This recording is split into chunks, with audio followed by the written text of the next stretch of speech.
Ya, baik. Nanti akan dilihat oleh Pak Seto apakah benar PR sudah dikerjakan atau belum. Untuk mempersingkat waktu, Pak Seto monggo dipersilahkan untuk memulai pengajarannya. Iya, terima kasih Pak. Selamat malam Ibu, Bapak, dan saudara-saudara semua.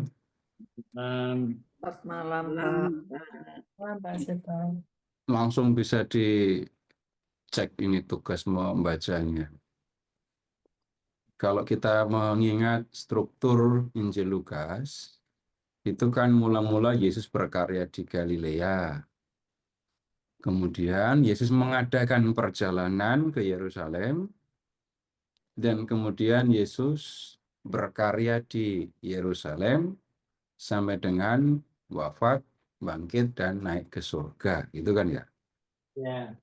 Nah, kemudian kalau kita lihat mukjizat-mukjizat yang dilakukan oleh Yesus, itu mana yang lebih banyak dilakukan mukjizat? Di Galilea, perjalanan ke Yerusalem, atau di Yerusalem?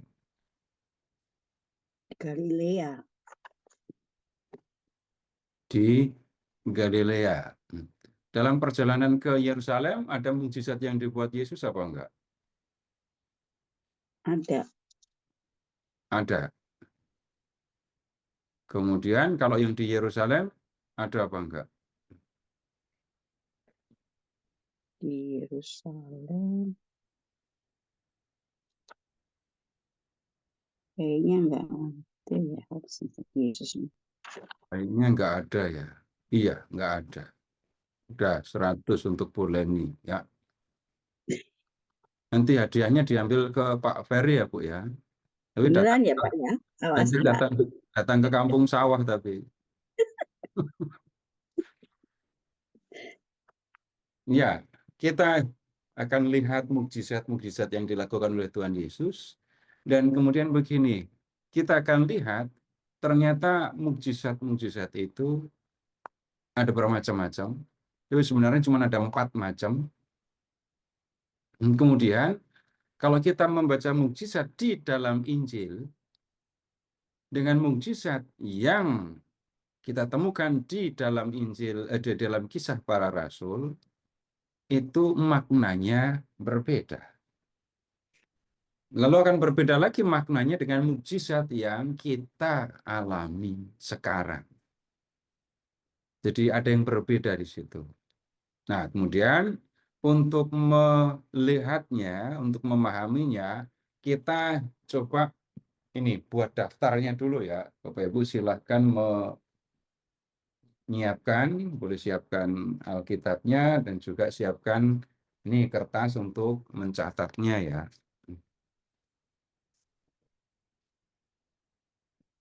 Silahkan sekarang Bapak Ibu ke Lukas bab 4.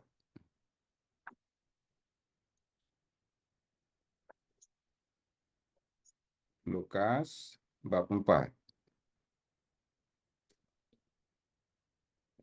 Ini setelah Yesus dicobai di padang gurun, ya. Kemudian lihat sekarang ke ayat 14. Dalam kuasa Roh, kembalilah Yesus ke Galilea. Kemudian yang dilakukan oleh Yesus ayat 15.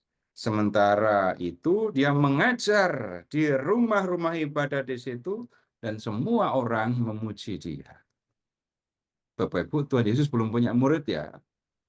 Pulang dari pembaptisan, datang ke Galilea, dan kemudian lihat Yesus mulai mengajar. Kemudian di ayat 16, Tuhan Yesus datang ke kampungnya di Nazaret, dan kemudian dia mengalami penolakan, gitu ya, mengalami penolakan. Bahkan kalau ini istimewa di Injil Lukas, Bapak Ibu, penolakan yang dialami oleh Tuhan Yesus itu mereka wujudkan dengan berusaha ayat 29 membunuh Yesus. Mereka bangun lalu menghalau Yesus keluar kota dan membawa dia ke tebing gunung tempat kota itu terletak untuk melemparkan dia dari tebing itu. Tetapi ia berjalan lewat dari tengah-tengah mereka lalu pergi. Ini dari Nazaret, ya. Kemudian sekarang dari Nazaret, lihat sekarang ayat 31. Kemudian Yesus pergi ke Kapernaum, sebuah kota di Galilea, lalu mengajar di situ pada hari-hari Sabat. Berarti nggak cuma sekali, tapi berulang kali pada hari Sabat. Ya, Yesus mengajar di Kapernaum, ya, ngajar di sinagoga. Kemudian lihat ayat 32. Mereka takjub mendengar pengajarannya sebab perkataannya penuh kuasa. Lalu lihat ayat 33. Dalam rumah ibadat itu ada seorang yang kerasukan setan, dan ia berteriak dengan suara keras, "Hai engkau Yesus orang Nazaret, apa urusanmu dengan kami? Engkau datang hendak membinasakan kami? Aku tahu siapa engkau, yang kudus dari Allah." Tetapi Yesus menghardiknya, katanya, "Diam, keluarlah daripadanya." Dan setan itu pun menghempaskan orang itu ke tengah-tengah orang banyak, lalu keluar daripadanya dan sama sekali tidak menyakitinya. Kita lihat di sini ada mukjizat mengusir setan. Dan semua orang takjub lalu berkata seorang kepada yang lain, "Alangkah hebatnya perkataan ini. Sebab dengan penuh wibawa dan kuasa ia memberi perintah dan roh jahat pun keluar." Bapak Ibu amati, Yesus mengajar. Nah, kemudian dalam peristiwa ini tadi, Yesus memberi perintah kepada roh jahat, dan roh jahat pun nurut kepada Yesus. Kemudian lihat ke ayat 38, ia meninggalkan rumah ibadat itu lalu pergi ke rumah Simon. Ibu mertua Simon demam, sakit demam keras. Dan mereka meminta kepada Yesus supaya menolong dia. Lalu lihat ayat 39. Ia berdiri di sisi perempuan itu, lalu menghardik demam itu, dan penyakit itu meninggalkan dia. Perempuan itu segera bangun dan melayani mereka. Tuh, Bapak Ibu bisa berbuat seperti Tuhan Yesus kan. Jadi kalau ada yang sakit demam, bentak demamnya, suruh demamnya pergi. Gitu. Nah, ini kita melihat Yesus yang menyembuhkan ibu mertua Simon. Bapak Ibu begini, kalau di Injil lain, Bapak Ibu hanya akan menemukan ibu mertua Simon itu demam. Tapi kalau di Injil Lukas, Bapak Ibu menemukan ini, demamnya demam keras. Kemudian berikutnya, ini dari rumah Simon tadi ya, ayat 40. Ketika matahari terbenam, semua orang membawa kepadanya orang-orang sakitnya yang menderita bermacam-macam penyakit. Ia meletakkan tangannya atas mereka masing-masing dan menyembuhkan mereka. Dari banyak orang keluar juga setan-setan sambil berteriak, "Engkau adalah anak Allah." Bapak Ibu perhatikan, 2 kali kita sudah melihat setan-setan, roh-roh jahat itu tahu siapa Yesus. Tadi aku tahu siapa engkau, yang kudus dari Allah. Sekarang ini setan-setan juga mengatakan engkau adalah anak Allah. Kemudian lihat sekarang ke ini ayat 42. Ketika hari siang, Yesus berangkat dan pergi ke suatu tempat yang sunyi. Tetapi orang banyak mencari dia, lalu menemukannya dan berusaha menahan dia supaya jangan meninggalkan mereka. Ya, tetapi ia berkata kepada mereka, juga di kota-kota lain, aku harus, perhatikan, memberitakan Injil kerajaan Allah, sebab untuk itulah aku diutus. Hitungan pemahaman sederhana, Bapak Ibu. Ini orang banyak mencari Yesus. Sebelumnya mereka melihat Yesus menyembuhkan orang sakit, kemudian membebaskan orang-orang dari kekuasaan setan atau roh jahat ya. Lalu mereka nyari Yesus yang berada di tempat sunyi, lalu minta, jangan tinggalkan kami, tinggallah bersama dengan kami. Tujuannya, perhitungan atau pemikiran sederhana saja. Mengapa mereka melarang Yesus pergi? Tidak ingin Yesus pergi, tapi inginnya Yesus tinggal bersama mereka. Supaya gampang kalau sakit, kalau ada apa. Kalau ada yang sakit, ada yang kerasukan, ini gampang. Nggak usah pergi jauh, nggak usah nyari Yesus, nggak usah nyari tabib. Tapi Bapak Ibu lihat jawaban Yesus. Tugas yang harus dijalankan oleh Yesus adalah memberitakan Injil kerajaan Allah. Tugas Yesus bukan mengusir setan, bukan menyembuhkan orang sakit, tetapi memberitakan kerajaan Allah. Nah, nanti kita harus perhatikan Bapak Ibu, mukjizat yang dibuat oleh Tuhan Yesus itu berkaitan dengan berita tentang kerajaan Allah. Lalu kita ke bab 5. Pada suatu kali, Yesus berdiri di pantai Danau Genesaret. Kemudian orang banyak mengerumuni dia hendak mendengarkan firman Allah. Kemudian ia melihat 2 perahu di tepi pantai. Nelayan-nelayannya telah turun dan sedang membasuh jalannya. Ia naik ke dalam salah satu perahu itu, yaitu perahu Simon, dan menyuruh dia supaya menolakkan perahunya sedikit jauh dari pantai. Lalu ia duduk dan mengajar orang banyak dari atas perahu. Nah, Bapak Ibu, lihat ini Tuhan Yesus masih sendirian, tapi sudah mengajar di mana-mana dan banyak orang sudah tahu ya. Yesus ada di tepi pantai, ada di pantai danau. Orang banyak datang mau mendengarkan. Tapi orang banyak ini mepet Tuhan Yesus sehingga Tuhan Yesus kerepotan untuk berdiri. Orang-orang mau mendekati Yesus. Nah, di situ ada perahu. Lalu Yesus naik ke perahu, perahunya ditolakkan sedikit menjauh dari pantai. Lalu Yesus mengajar dari atas perahu. Sekarang, setelah selesai mengajar, lihat ayat 4.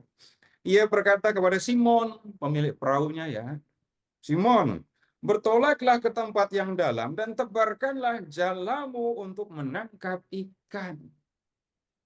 Bapak Ibu, perhatikan cara Simon memanggil Yesus. Simon menjawab, Guru, telah sepanjang malam kami bekerja keras dan kami tidak menangkap apa-apa. Tetapi karena engkau menyuruhnya, aku akan menebarkan jala juga. Bapak Ibu, perhatikan kata sepanjang malam Simon sudah bekerja keras untuk menangkap ikan. Bapak Ibu, ini Simon nelayan Galilea ya. Mencari ikan dilakukan malam hari. Kemudian dengan perahu ke tengah danau, lalu menebarkan jala, tunggu sebentar, jala sampai turun, jala ditarik. Kosong, nggak ada ikan. Tadi menebarkan jala di sebelah kiri, sekarang tebarkan di sebelah kanan. Dilakukan hal yang sama, nggak dapat ikan. Pindah ke tempat lain lagi. Tebarkan jala di sebelah kiri, perahu, tunggu, tarik, nggak dapat ikan. Pindah ke sebelah kanan. Begitu yang dilakukan oleh Simon sepanjang malam. Nah,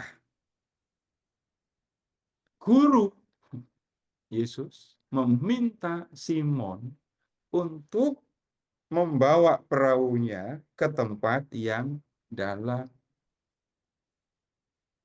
Yesus itu tukang kayu, rabi, Simon nelayan. Yang lebih pintar untuk urusan nyari ikan, jelas Simon. Yang tahu di mana ada ikan di Danau Galilea ya Simon.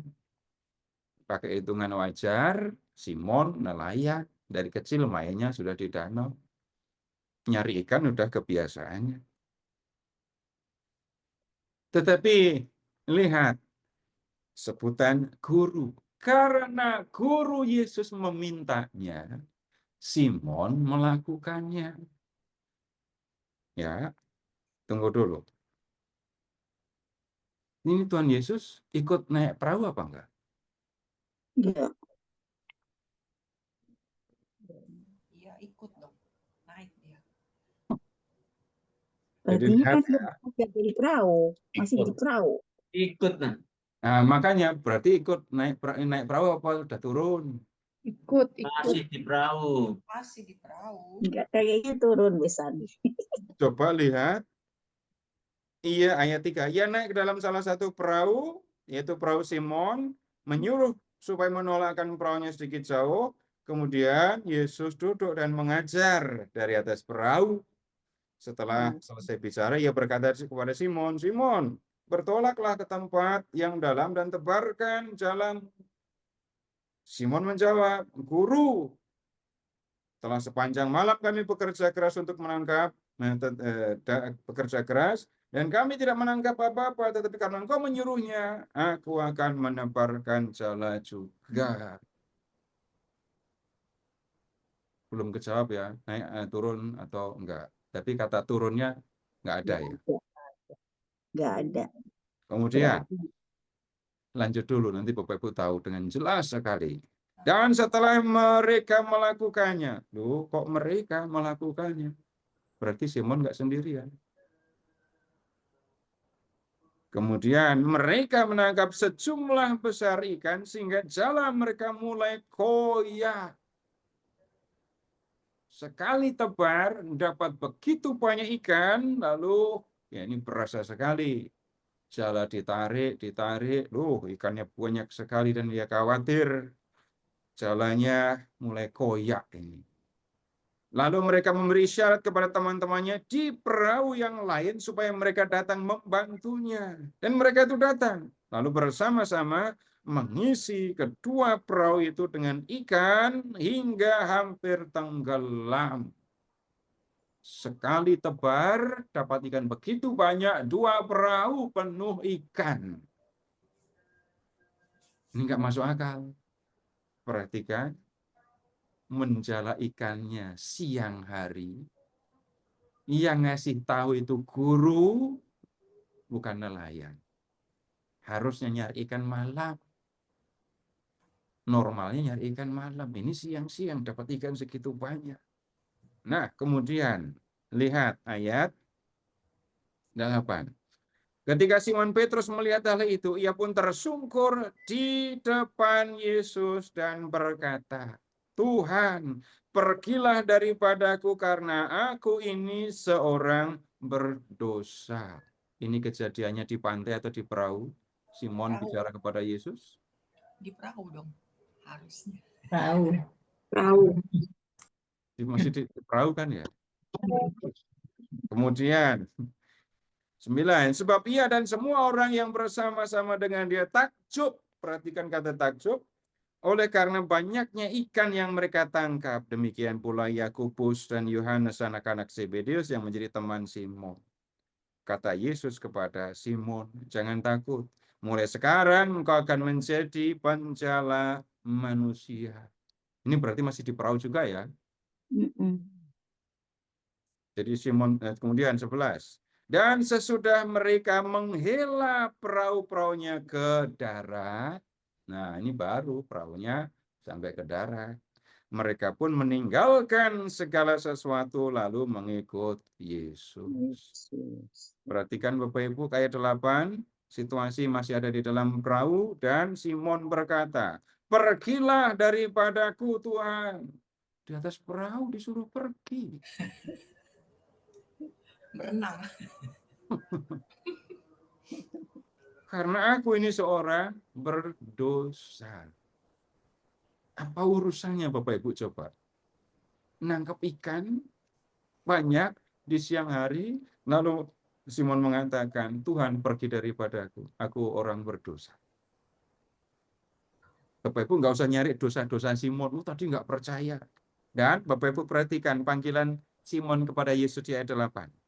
Bukan lagi guru, tetapi ayat 8, Tuhan. Ya kan? Bukan guru pergilah daripadaku, tapi Tuhan pergilah daripada. Dan apa yang dialami oleh ini Simon dan teman-temannya membuat mereka dengan mudah mengikuti Yesus. Ya, mereka meninggalkan segala sesuatu lalu mengikuti Yesus. Bapak Ibu, pertanyaan sederhana ayat 11. Meninggalkan segala sesuatu. Segala sesuatu itu apa dalam perikop ini? Pekerjaannya. Ikan, perahu. Iya, ikannya dua perahu tuh. Terus perahunya juga Perahunya. dipindahkan. Ya. Kok ya nggak bakar-bakar ikan dulu sebentar gitu ya. Bapak Ibu amati lagi, mereka nelayan, mereka menangkap ikan banyak, tapi ketika Yesus minta mereka menjadi penjala manusia, mereka tinggalkan ikan, tinggalkan perahu itu untuk mengikuti Yesus. Kemudian lihat ke ayat 12. Ini Yesus menyembuhkan orang yang sakit kusta. Kalau di terjemahan yang baru, sakitnya itu sakit kulit yang apa? Bentar.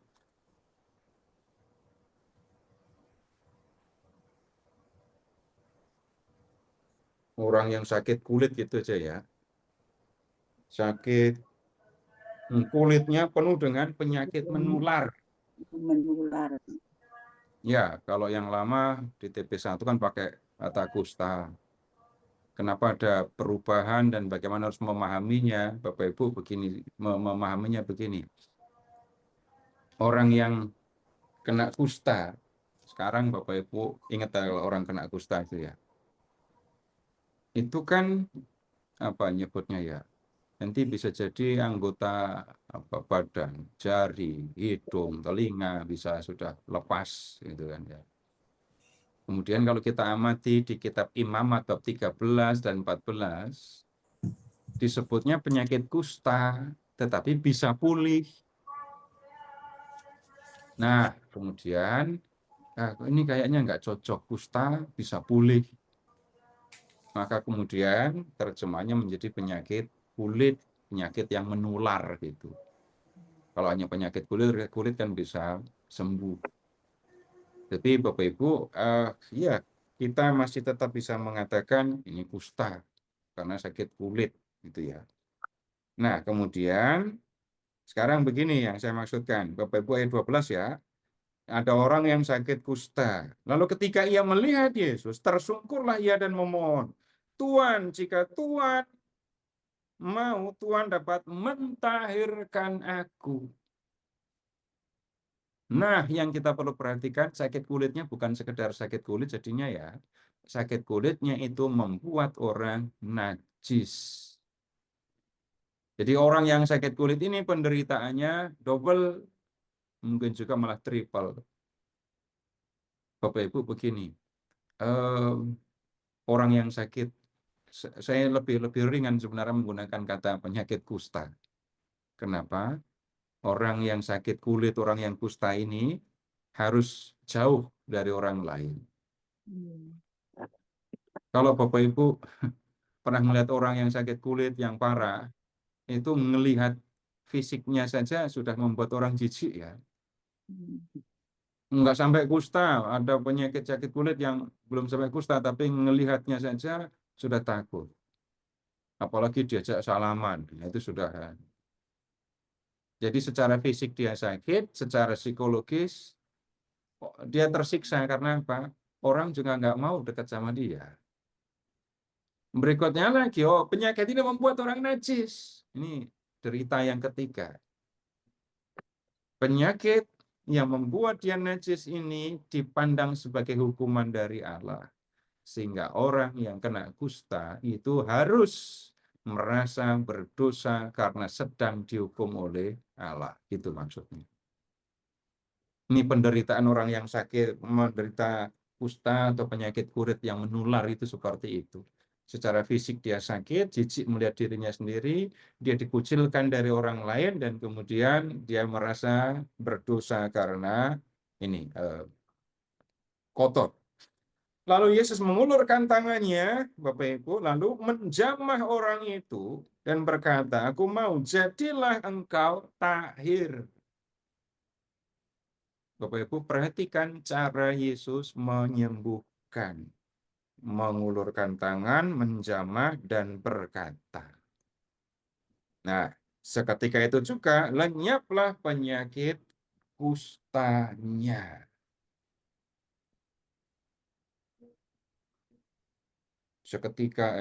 Seketika itu juga penyakit kulit itu meninggalkan dia.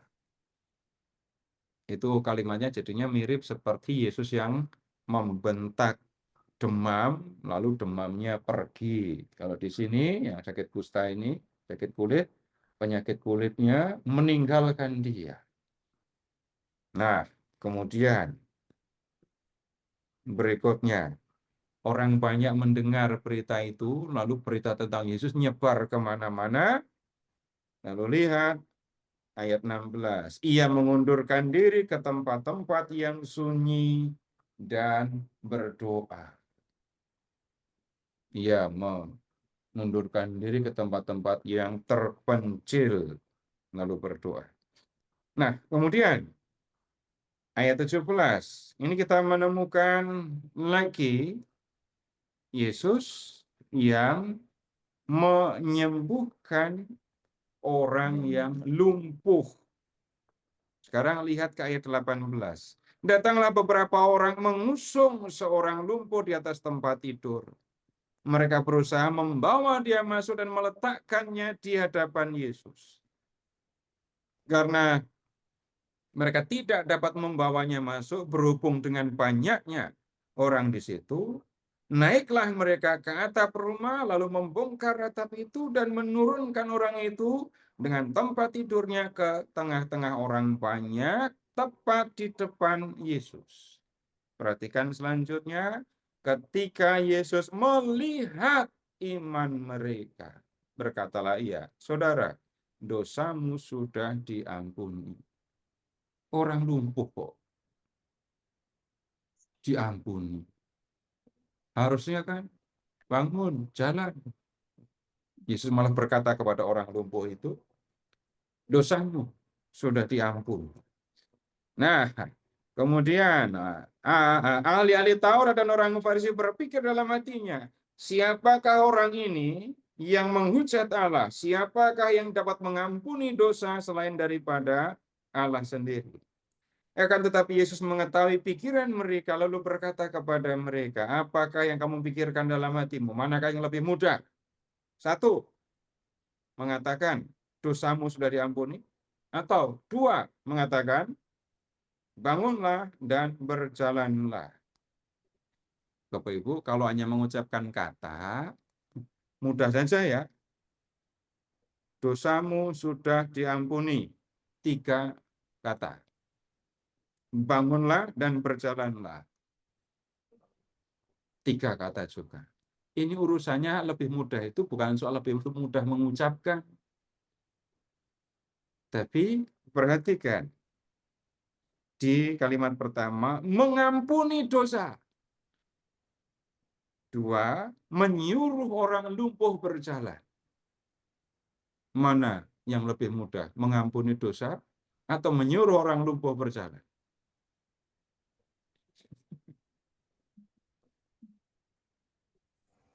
Ya, dua-duanya saya nggak sanggup. menyuruh orang lumpuh berjalan nggak bisa, mengampuni dosa, apalagi. Tetapi, Bapak Ibu amati ucapan orang Farisi tadi, ahli Taurat dan orang Farisi. Hanya Allah yang bisa mengampuni dosa. Dan Yesus mengatakan, dosamu sudah diampuni. Yang lebih sulit saja bisa diucapkan oleh Yesus. Apalagi cuma nyuruh orang lumpuh jalan 24. Tetapi supaya kamu tahu bahwa di dunia ini anak manusia berkuasa untuk mengampuni dosa. Lalu Yesus berkata kepada orang lumpuh, bangun, angkat tempat tidurmu, pulang ke rumahmu. Lalu seketika itu juga orang itu bangun, kemudian mengangkat tempat tidur, terus pulang sambil memuliakan Allah. Berikutnya, lihat komentar orang banyak. Semua orang itu takjub, lihat takjub lagi kan.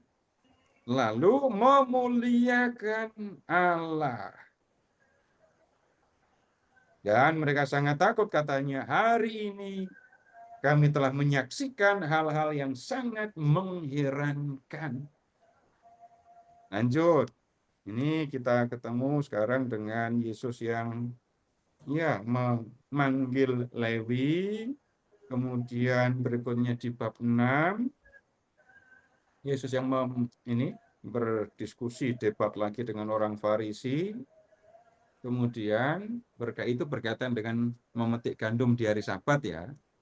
Nah, kemudian ayat 6 sekarang, bab 6 ayat 6. Pada suatu hari Sabat lain, Yesus masuk ke rumah ibadat lalu mengajar. Di situ ada seorang yang mati tangan kanannya. Ini ada yang aneh Bapak Ibu. 7.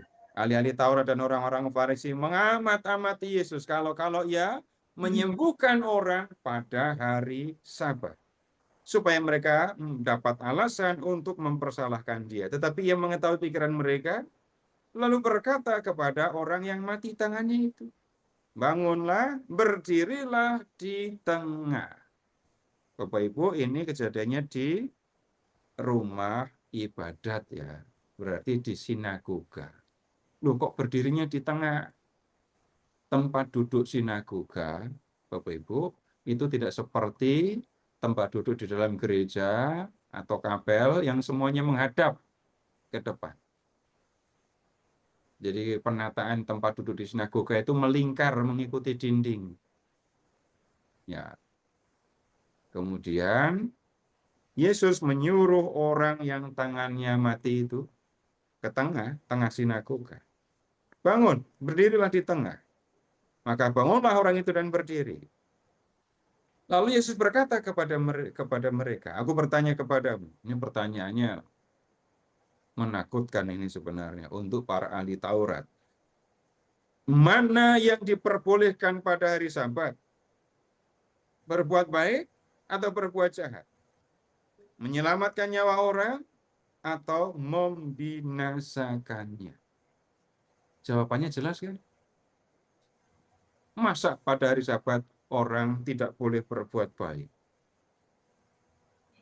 Kemudian sesudah itu, nggak nunggu jawaban Yesus ya. Iya, Yesus memandang keliling kepada mereka semua lalu berkata kepada orang sakit itu, ulurkan tanganmu. Orang itu berbuat demikian dan sembuhlah tangannya. Tapi lihat, maka meluaplah amarah mereka, lalu mereka berunding apa yang akan mereka lakukan terhadap Yesus. Kenapa mereka marah? Yesus melanggar hukum Sabat ya, dengan menyembuhkan orang sakit di sinagoga, berarti di hadapan orang banyak. Kemudian perhatikan ucapan Yesus. Mana yang diperbolehkan pada hari Sabat? Berbuat baik atau berbuat jahat?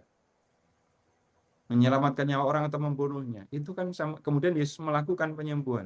Itu kan sama dengan Yesus mengatakan, kalau kamu mau berbuat baik, jangan tunggu Sabat lewat. Lakukan termasuk pada hari Sabat. Lebih lanjut di telinga ahli Taurat dan orang Farisi, Yesus seperti ngajak orang untuk melanggar hukum Sabat. Nah, ini yang membuat mereka marah. Nah, kemudian sekarang lihat di bab 6 ayat 18. Kita menemukan semacam ringkasan lagi ya. Orang banyak untuk mendengarkan Yesus dan untuk disembuhkan dari penyakit mereka, juga mereka yang dirasuk oleh roh-roh jahat beroleh kesembuhan. Dan semua orang banyak itu berusaha menjamah dia karena ada kuasa yang keluar daripadanya dan semua orang itu disembuhkan. Nah, kemudian terus Yesus mengajar di seluruh bab 6. Lalu kita sampai di bab 7. Bab 7 ya. Kita lihat ayat 1. Tuhan Yesus ada di Kapernaum. Perhatikan ya, Bapak Ibu, Yesus masuk ke Kapernaum. Di situ ada seorang perwira yang mempunyai seorang hamba yang sangat dihargainya. Hamba itu sedang sakit keras dan hampir mati. Ketika perwira itu mendengar tentang Yesus, ia menyuruh beberapa orang tua-tua Yahudi kepadanya untuk meminta supaya ia datang dan menyembuhkan hambanya. Mereka datang kepada Yesus dan dengan sangat mereka meminta pertolongan, katanya, ia layak engkau tolong. Sebab ia mengasihi bangsa kita dan dialah yang menanggung pembangunan rumah ibadat kami. Nah, ini seorang perwira, bukan orang Yahudi ini ya. Ini orang Romawi. Tapi menjadi ini donatur utama sinagoga di Kapernaum. Kemudian orang-orang yang disuruh tadi datang kepada Yesus ya, ayat 6 sekarang. Yesus pergi bersama-sama dengan mereka, tetapi ketika ia tidak jauh lagi dari rumah perwira itu menyuruh sahabat-sahabatnya untuk mengatakan kepadanya, Tuhan, janganlah Tuhan bersusah-susah, sebab aku tidak layak menerima Tuhan di dalam rumahku. Sebab itu, aku juga menganggap diriku tidak layak untuk datang kepadamu. Tetapi katakan sepatah kata, maka hambaku akan sembuh. Ini yang kita kutip waktu misa kan ya. Ya, betul. Jadi perwira ini nggak ketemu Tuhan Yesus ya. Nyuruh orang kepada Yesus supaya Yesus mau menyembuhkan hambanya.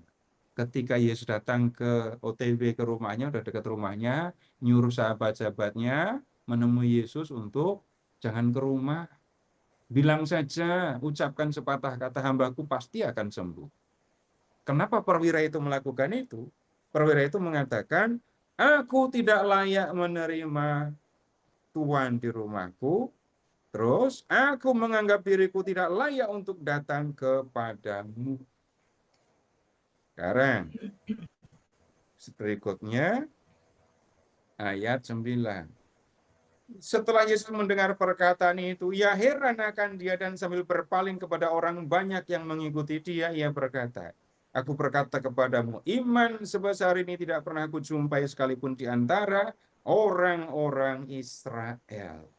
Dan setelah orang-orang itu disuruh kembali ke rumah, didapatinya lah hamba itu telah sehat kembali.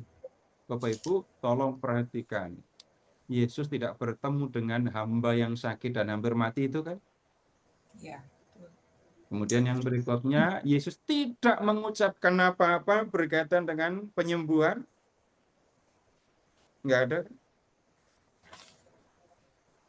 Aku mau jadilah engkau tahir, kayak gitu tadi loh. Aku mau supaya hamba itu sembuh. Enggak ada kan. Tapi hamba itu sembuh. Kemudian ayat 11. Kemudian Yesus pergi ke suatu kota yang bernama Nain. Murid-muridnya pergi bersama-sama dengan dia, dan juga orang banyak menyertainya berbondong-bondong. Setelah ia dekat pintu gerbang kota, ada orang mati diusung keluar, anak laki-laki. Perhatikan, anak tunggal ibunya yang sudah janda, dan banyak orang dari kota itu menyertai janda itu. Kemudian 13, dan ketika Tuhan melihat janda itu, tergeraklah hatinya oleh belas kasihan, lalu ia berkata kepadanya, jangan menangis. Bapak Ibu yang tolong diperhatikan, ibu ini janda, kemudian anaknya satu meninggal. Bapak Ibu, ini situasi yang sulit untuk janda itu. Dari sisi status sosial, sudah dia langsung jadi orang yang lebih miskin daripada orang miskin. Karena dia menjadi ya janda yang hidup sebatang kara. Di sisi yang lain, Bapak Ibu, orang Yahudi di zaman itu masih percaya orang yang mati muda itu adalah orang yang dihukum oleh Tuhan. Beda dengan pemahaman di antara umat Katolik, orang yang mati muda itu orang yang disayang Tuhan. Enggak. Kalau di antara orang Yahudi kebalikannya, mati muda itu tanda orang itu dihukum Tuhan. Maka janda itu harus mengalami kehilangan anaknya, sekaligus perasaan anakku sudah berdosa. Sekarang ibu-ibu tolong peragakan bagaimana nangisnya janda itu.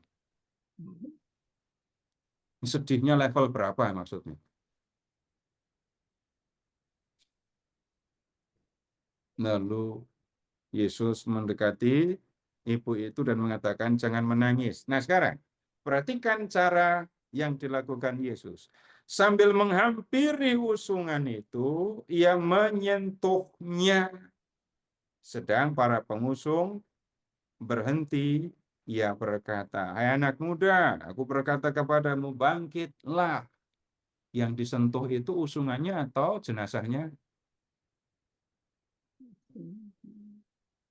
Usungan.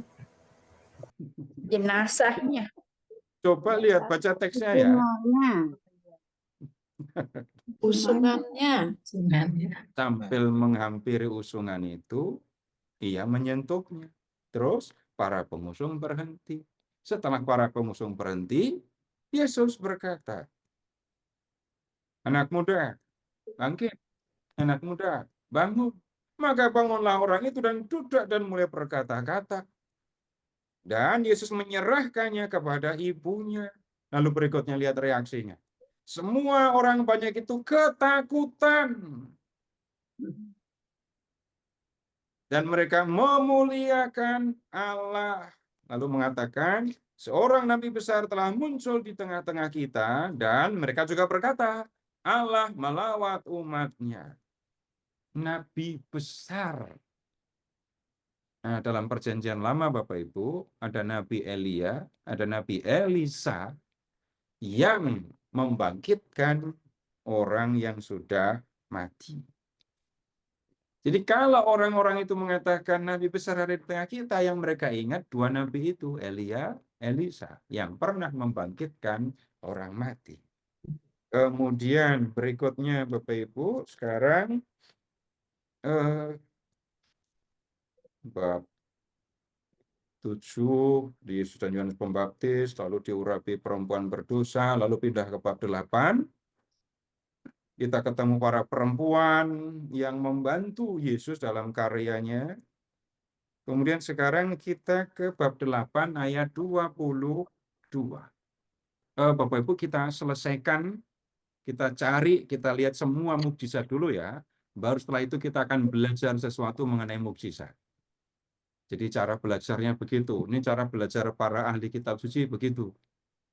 Jadi saya tidak memberikan teori tentang mukjizat dulu, lalu Bapak Ibu amati, enggak. Kita pelajari semua tentang mukjizat, lalu Bapak Ibu perhatikan, ada banyak yang kita pelajari. Begitu dulu ya, jadi tanya jawab, tunggu dulu. Sekarang 8:22. Pada suatu hari Yesus naik ke dalam perahu bersama-sama dengan murid-muridnya. Ia berkata kepada mereka, marilah kita bertolak ke seberang danau. Lalu bertolaklah mereka, dan ketika mereka sedang berlayar, Yesus tertidur. Sekonyong-konyong turunlah taufan ke danau, sehingga perahu itu kemasukan air, dan mereka berada dalam bahaya. Maka datanglah murid-muridnya membangunkan dia. Katanya, guru, guru, kita binasa. Ia pun bangun, lalu menghardik angin dan air yang mengamuk itu. Dan angin dan air itu pun reda, dan danau itu menjadi teduh. Lalu katanya kepada mereka, di manakah kepercayaanmu? Maka takutlah mereka dan heran. Lalu berkata seorang kepada yang lain, siapa gerangan orang ini sehingga ia memberi perintah kepada angin dan air dan mereka taat kepadanya. Bapak Ibu tolong amati, ingat-ingat, di antara murid-murid Yesus, itu minimal ada 4 orang nelayan kan? Tadi ada Simon, adiknya nggak disebut tadi, Andreas, itu kan nelayan. Andreas, Kemudian Yohanes, ada Yakobus dan Yohanes, 4. Jadi kalau murid-murid memanggil Yesus, guru, guru kita binasa, padahal di situ ada 4 orang nelayan, apa yang Bapak Ibu pikirkan? Amin. Iya, rame. Lebih ini memang Taufan ada suaranya. Keadaannya sangat berbahaya, makanya mereka nggak percaya lagi sama nelayan. Gitu. Kalau nelayan saja sudah takut dengan Taufan, padahal itu tinggalnya di situ, biasa nyari ikan di situ. Tapi nelayannya takut, berarti badainya kayak apa? Badainya besar sekali. Nah, itu yang kita harus perhatikan. Nelayan aja udah ketakut, nggak bisa menghadapi badai ini. Dan mereka membangunkan Yesus itu bukan, guru, guru, lihat, ada pelangi. Bukan. Guru, kita mau binasa ini. Badai dahsyat, air sudah masuk ke dalam perahu. Dan Yesus tidur. Nyenyak sekali ini tidurnya kan. Di tengah badai saja nyenyak tidurnya. Nah, itu Yesus. Dan kalau mau ikut Yesus, nah itu juga yang harus diperhatikan ya. Mau badai kayak apapun, tidur gitu ya. Badai yang dahsyat, yang bisa membinasakan, yang membuat para nelayan saja ketakutan. Itu dibentak oleh Tuhan Yesus. Jadi badai dibentak oleh Tuhan Yesus. Anginnya, airnya dibentak. Lalu lihat, semua jadi tenang dan kemudian keheranan. Murid-murid yang sudah cukup lama ikut Yesus lalu berkata, siapa orang ini gitu ya. Orang ini bisa memberi perintah kepada angin, kepada air, dan air serta angin nurut sama dia. Nah, kemudian Yesus mendarat, ayat 26. Di tanah orang Gerasa yang terletak di seberang Galilea. Galilea ada di sebelah kanan, terus ada danau. Nah, di sebelah timurnya itu ada kota Gerasa. Nah, Bapak Ibu, ini cerita ini sudah sering kita dengar kan? Saya mengajak Bapak Ibu memperhatikan beberapa hal di sini. Kemudian, lihat ayat 27. Datanglah seorang laki-laki dari kota menemui dia. Orang itu dirasuki oleh setan-setan. Dan sudah lama ia tidak berpakaian dan tidak tinggal dalam rumah, tetapi dalam pekuburan. Berikutnya, ketika ia melihat Yesus, ia berteriak lalu tersungkur di hadapannya dan berkata dengan suara keras, apa urusanmu dengan aku, hai Yesus, Anak Allah yang Maha Tinggi. Bapak Ibu, ini sudah 3 kali ya, setan-setan kenal siapa Yesus. Ya. Sedangkan murid-murid Yesus tadi bilang apa? Siapa orang ini sampai angin dan air saja menuruti perintah Yesus. Aku memohon kepadamu supaya engkau jangan menyiksa aku. Setan-setan tahu kalau Yesus punya kuasa untuk menyiksa mereka. Kenapa kok berkata begitu? Sebelumnya Yesus sudah berkata. Ia berkata demikian sebab Yesus memerintahkan roh jahat itu keluar dari orang itu. Karena sering roh itu menyeret-nyeret dia, maka untuk menjaganya ia dirantai dan dibelenggu. Tetapi ia memutuskan segala pengikat itu, dan ia dihalau oleh setan itu ke tempat-tempat yang sunyi. Jadi mula-mula orang itu datang, kemudian Yesus menyuruh roh jahat itu meninggalkan orang itu. Nah, kemudian roh-roh jahat itu bilang, apa urusanmu dengan aku, hai Yesus? Mereka minta, jangan menyiksa aku. Nah, kemudian berikutnya, Yesus bertanya kepadanya 30, siapa namamu? Jawabnya, Legion. Karena ia kerasukan banyak setan. Oh, pantesan dia kuat sekali. Dibelenggu, dirantai, putus. Kemudian, lihat. Setan-setan itu memohon supaya ya jangan memerintahkan mereka masuk ke dalam, perhatikan, jurang maut. Bapak Ibu nggak temukan di Injil lain. Nah, kemudian lihat ayat 32. Setan-setan itu minta supaya diperkenankan merasuki babi-babi. Lalu Yesus mengabulkan permintaan. Lalu setan-setan keluar dari badan orang itu, masuk ke dalam babi, lalu babi itu terjunnya kemana? Jurang. Coba lihat. Dalam danau. King. Bapak Ibu Dalam baca danau. pikiran ya, nggak baca teks ya. Dalam danau. Terjunnya ke dalam danau. Danau. Memang apa urusannya? Bapak Ibu beda, terjun ke jurang nggak ada artinya. Lalu orang berpikir ini babi kerasukan setan, maka larinya nggak jelas. Bukan begitu yang dimaksudkan. Roh-roh jahat, setan-setan masuk ke dalam babi, menggunakan babi sebagai kendaraan untuk masuk ke dalam danau. Kenapa kok begitu? Bapak Ibu silahkan mengingat ya, yang pernah tinggal di desa. Yang pernah tinggal di desa. Di dekat desa itu ada sungai. Bayangkan ya, ada sungai. Sungainya berbelok. Lalu pas di belokan itu ada pohon beringin dengan sulur-sulur yang panjang. Bapak Ibu minta izin ke orang tua untuk berenang di bawah pohon beringin itu. Akan diizinkan atau enggak? Berani Enggak. apa enggak berenang di situ? Enggak. Kenapa kok enggak berani? Kenapa kok enggak boleh? Angker. Serem. Nah, orang akan langsung tahu kan, menduga tempat seperti itu adalah tempat kesukaan roh, Setan. ke tempat kesukaan makhluk-makhluk halus. Kemudian, Bapak Ibu, ini ada rumah. Sudah 30 tahun nggak ditempati. Bapak Ibu disuruh menempati gratis.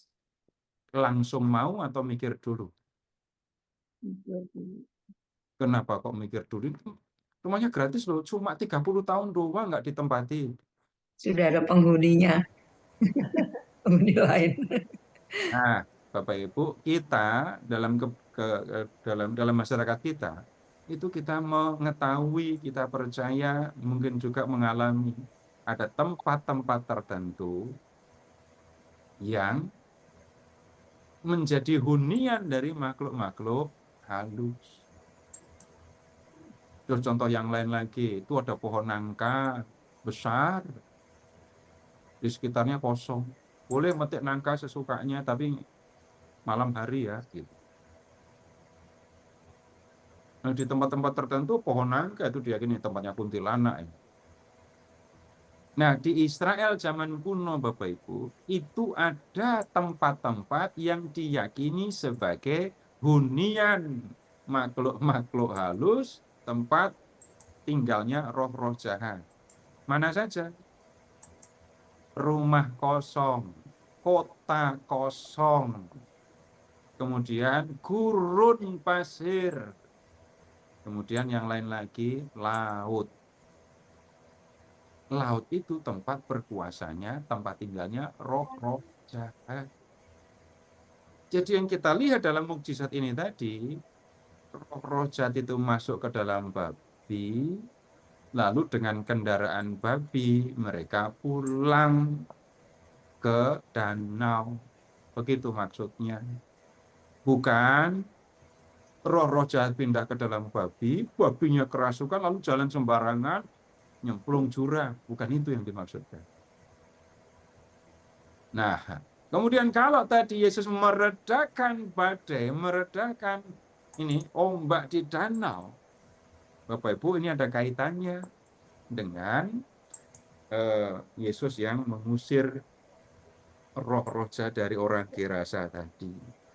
Kemudian sekarang begini, lihat ke ayat 37. Seluruh penduduk daerah Gerasa meminta kepada Yesus supaya ia meninggalkan mereka. Kenapa? Sebab mereka sangat ketakutan. Reaksi takut muncul lagi. Berikutnya, sekarang ke ayat 40. Lihat sekarang ke... Ya, ketika Yesus kembali, orang banyak menyambut dia. Kembali ke barat Danau Galilea lagi ya. Maka datanglah seorang bernama Yairus, ia adalah kepala rumah ibadat, sambil tersungkur di depan kaki Yesus yang memohon kepadanya supaya Yesus datang ke rumahnya. Karena anaknya perempuan yang satu-satunya berumur kira-kira 12 tahun, hampir mati. Kemudian, hampir mati ya. Lalu dalam perjalanan ke situ, Yesus didesak orang banyak. Jadi Yesus mendengar permintaan Yairus dan kemudian pergi ke rumah Yairus. Tapi Yesus didesak orang-orang banyak dan kemudian di antara mereka itu ada seorang perempuan yang menjamah jubah Yesus dan jadi sembuh dari pendarahan yang berapa lama? 12 tahun dia derita. Nah, kemudian lanjut ayat 49. Yesus masih bicara dengan perempuan yang sakit pendarahan. 49. Ketika Yesus masih berbicara, datanglah seorang dari keluarga kepala rumah ibadat itu dan berkata, anakmu sudah mati. Jangan lagi engkau menyusah-nyusahkan guru. Tetapi Yesus mendengarnya dan berkata kepada Yairus, jangan takut, percaya saja, anakmu akan selamat. Bapak Ibu, ini kita temukan hanya di Injil Lukas. Ungkapan anakmu akan selamat. Yang lain mengatakan jangan takut, percaya saja. Percaya apa? Enggak jelas. Tapi kalau di Injil Lukas, ini percaya saja anakmu, jangan takut, percaya saja anakmu akan selamat. Kemudian lihat Yesus sampai ke rumah Yairus 51. 52. Semua orang menangis dan meratapi anak itu. Akan tetapi Yesus berkata, jangan menangis, ia tidak mati, tetapi tidur. Mereka mentertawakan dia karena mereka tahu bahwa anak itu telah mati. Ini situasinya jadi aneh Bapak Ibu. Coba Bapak Ibu lah. Nangis rame-rame bareng-bareng gitu ya. Habis itu langsung ganti tertawa. Ini ada orang-orang yang menangis kan? Banyak kan? Lalu Yesus datang. Nggak usah nangis, anak itu nggak mati, cuma tidur. Yang tadinya nangis berubah jadi tertawa, mentertawakan Yesus. Jadi anak itu mati atau tidur? Tidur. Nah, sekarang Bapak Ibu tinggal memperhatikan ayat 54. Yesus memegang tangan anak itu dan berseru, katanya, "Hai anak, bangunlah." Maka bangkit kembalilah roh anak itu, dan seketika itu juga ia bangkit berdiri. Nah, sekarang begini, Bapak Ibu juga tidak menemukan ungkapan yang sering kali kita dengar ya. Di Injil lain dikatakan talita kum, gitu kan. Lukas tidak mencantumkan kalimat berbahasa Aram itu. Lukas langsung memberikan ya kalimat yang biasa, ucapan. Hai anak, bangun. Bapak Ibu silakan sekarang membayangkan. Bapak Ibu membangunkan anak perempuan masih kecil dari tidurnya. Banguninnya gimana? Yang wajar ya, jangan bilang ambil gayung, isi air, siramkan ke mukanya. Nah, bukan yang itu nggak wajar. Cara yang wajar, membangunkan anak perempuan kecil sedang tidur. Menepuk-nepuk. Manggilnya gimana? Bangun sayang. Sambil bentak atau ngomongnya gimana? Volumenya? Lembut sambil memegang bahu. Dibujuk, dirayu. Bangun. Hanya ini panggilannya dan kemudian perintah bangunnya.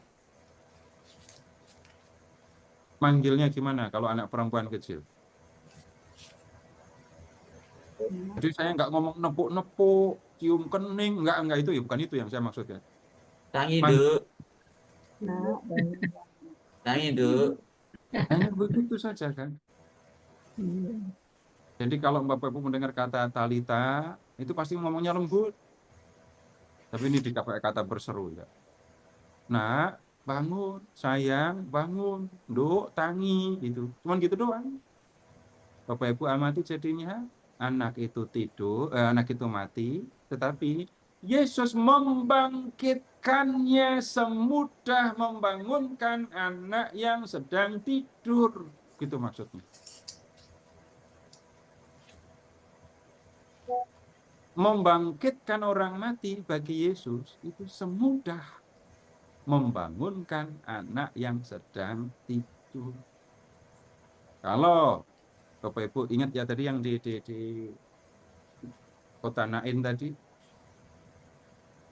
Yesus juga berkata, anak muda bangun, gitu kan. Bapak Ibu juga bisa mengingat waktu Yesus membangkitkan Lazarus, kan ada jaraknya ya. Yesus nggak masuk ke kubur, Lazarus sudah ada di dalam kubur, Yesus di luar. Yesus bilang apa? Lazarus keluar, gitu. Terus Lazarus keluar, karena kalau dibisikkan ya nggak dengar, jauh kok. Nah, sekarang berikutnya Bapak Ibu ke bab 9. Bab 9, nih ayat 10. Ini Yesus dan murid-muridnya ke seberang danau lagi, ke kota Betsaida. Kemudian ayat 11. Akan tetapi orang banyak mengetahuinya lalu mengikuti dia. Ia menerima mereka dan berkata-kata kepada mereka tentang kerajaan Allah. Dan menyembuhkan orang-orang yang memerlukan penyembuhan. Pada waktu hari mulai malam, datanglah ke-12 muridnya kepadanya. Jadi udah mulai malam ya, petang hari. Suruhlah orang banyak itu pergi supaya mereka pergi ke desa-desa dan kampung-kampung sekitar ini untuk mencari tempat penginapan dan makanan. Mencari penginapan ini juga hanya ada di Lukas. Karena di sini kita berada di tempat yang sunyi. Tetapi ia berkata kepada mereka, kamu harus memberi mereka makan. Mereka menjawab, yang ada pada kami tidak lebih dari 5 roti dan 2 ikan. Kecuali kalau kami pergi untuk membeli makanan untuk semua orang banyak ini. Sebab di situ ada kira-kira 5.000 orang laki-laki. Yang tolong Bapak Ibu perhatikan, 5.000 dan 5 roti. Nah sekarang kalau menggunakan hitungan wajar, 5 roti itu harusnya dimakan berapa orang? Ya 5 orang. Enggak kayaknya kalau satu orang cuma makan satu. Bisa untuk 5.000 orang? Bisa sebenarnya. Tapi nggak dimakan, cuma dicium saja. Tapi ini sudah waktunya makan malam. Sudah peta waktunya untuk makan malam. Sehingga kalau satu orang satu roti kayaknya kurang. Yang ada 5 roti dan 5.000 orang. Kemudian, sekarang begini. Yesus berkata kepada murid-muridnya, suruhlah mereka duduk berkelompok-kelompok. Kira-kira 50 orang sekelompok. Ini kalau pertemuan lingkungan sudah datang 50 orang, itu sudah seru sekali gitu ya. 5.000 dibagi 50. Jadi ada berapa kelompok? 100. Kelompok pasti besar sekali ini 5.000 ini. Ini satu paroki ngumpul semuanya. Yang Mbak Eli bilang Ya, gitu. itu di atas di atas. Murid-murid melakukannya dan menyuruh semua orang banyak itu duduk. Dan setelah mengambil 5 roti dan 2 ikan, ia menengadah ke langit, mengucap berkat, memecah-mecahkannya roti itu dan memberikannya kepada murid-muridnya supaya dibagi-bagikannya kepada orang banyak.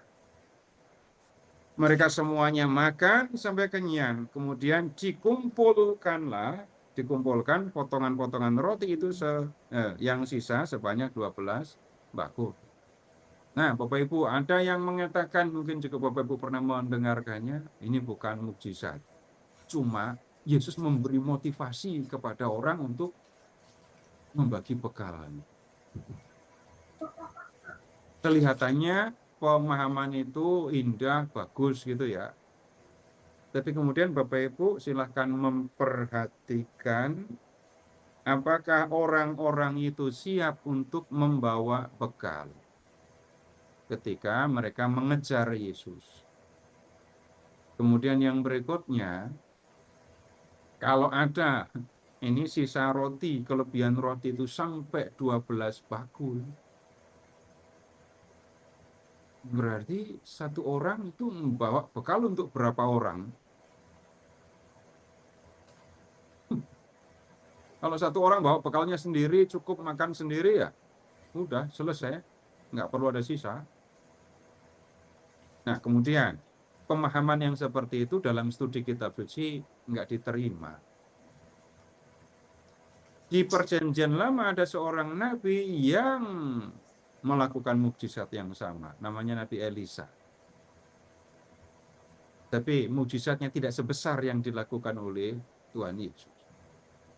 Nah, yang kita lihat ini mukjizat yang besar. 5 roti diperbanyak oleh Tuhan Yesus dan kemudian cukup untuk memberi makan 5.000 orang laki-laki lapar.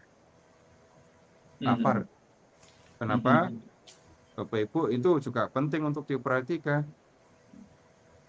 Ayat 17 itu. Mereka semuanya makan sampai kenyang. Jadi, ya, tunggu dulu. Kalau laki-laki sama perempuan itu lebih banyak laki-laki atau perempuan makannya, normalnya. Ya bicara hitungan wajar ya. Kalau ada yang nggak wajar, saya nggak akan saya kejar, nggak akan saya tanya-tanya. Jadi kebayang laki-laki lapar makan gitu loh yang saya maksudkan. 5.000 orang laki-laki lapar semuanya, terus makan.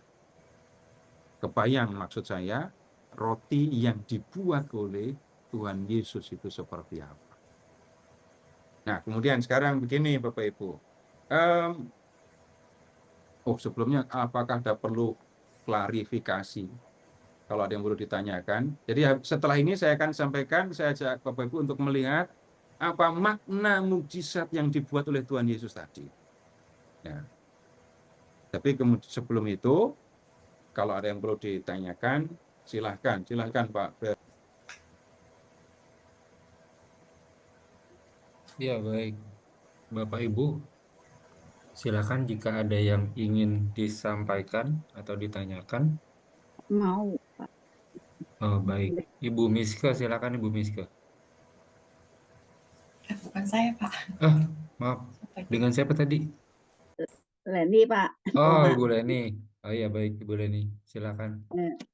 Pak, yang kalau waktu pemberitaan Injilnya itu pemberitaan Yesus mau dilahirkan dan kayak gitu-gitu tuh nggak termasuk mujizat ya, Pak? Yang kita diskusikan mukjizat yang dibuat oleh Tuhan Yesus. Gitu ya. Kemudian nanti kita harus lihat mukjizat itu apa.